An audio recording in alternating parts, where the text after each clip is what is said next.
வணக்கம் நண்பா. TNSTC latest செய்திகள்.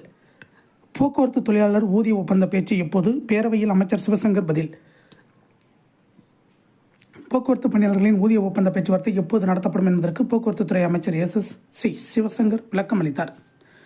சட்டப்பேரவையில் புதன்கிழமை நடைபெற்ற போக்குவரத்துத்துறை மானிய கோரிக்கை மீதான விவாதங்களுக்கு பதிலளித்து அமைச்சர் சிவசங்கர் பேசியதாவது, விடியல் பயணம் தொடங்கி 4 ஆண்டுகள் நிறைவு பெறவுள்ள நிலையில் இதன் மூலம் 675.98 லட்சம் வரை பெண்கள் பயணித்துள்ளனர். இந்த திட்டம் மூலம் ஒவ்வொரு பெண்ணும் ரூபாய் 1200 சேமிப்பதாக தனியார் நிறுவனம் சமீபத்தில் நடத்திய ஆய்வில் தெரிவித்துள்ளது. உலக வங்கி நிதியுதவியுடன் சென்னை மாநகரில் 625 பேருந்துகள் ஜூலை மாதம் அறிமுகப்படுத்தப்பட உள்ளன.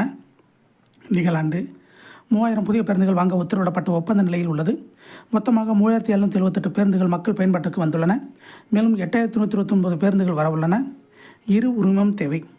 பேருந்துகளின் எண்ணிக்கை அதிகரிக்கும் போது அதை இயக்குவதற்கான பணியாளர்களையும் திட்டமிடப்பட்டுள்ளது. அவ்வாறு தேர்ந்தெடுக்கப்படும் நபர்கள் ஓட்டுநர், நடத்துனர் என 2 உரிமங்களும் பெற்றிருக்க வேண்டும் என அறிவிக்கப்பட்டுள்ளது. ஊதிய உயர்வு பெரும்பாலான தொழிற்சங்கங்கள் ஏற்றுக்கொண்டதன் அடிப்படையில் தற்போது 4 ஆண்டுகளுக்கு ஒரு முறை ஊதிய ஒப்பந்த பேச்சுவார்த்தை நடத்தப்படுகிறது. அடுத்த ஊதிய ஒப்பந்த பேச்சுக்கான பணி தொடங்கப்பட்டு 2 கட்ட பேச்சுவார்த்தை நடத்தப்பட உள்ளது. அடுத்த கட்ட பேச்சுவார்த்தை பேரவை கூட்டத்தொடர் முடிவுற்ற பிறகு நடத்தப்பட்டு தொழிலாளர்களின் கோரிக்கையை நிறைவேற்றப்படும். மினி பேருந்து திட்டம் 2024க்கு பின்பு 1842 பேர் புதிதாக மினி பேருந்துகளை இயக்க விண்ணப்பித்துள்ளனர்.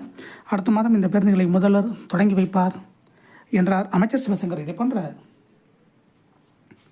போக்குவரத்து துறை அப்டேட்டுகளை உடனுக்குடன் தெரிந்து கொள்ள நம்ம சேனல் சப்ஸ்கிரைப் பண்ணுங்கள், ஷேர் பண்ணுங்கள், லைக் பண்ணுங்கள். நன்றி, வணக்கம்.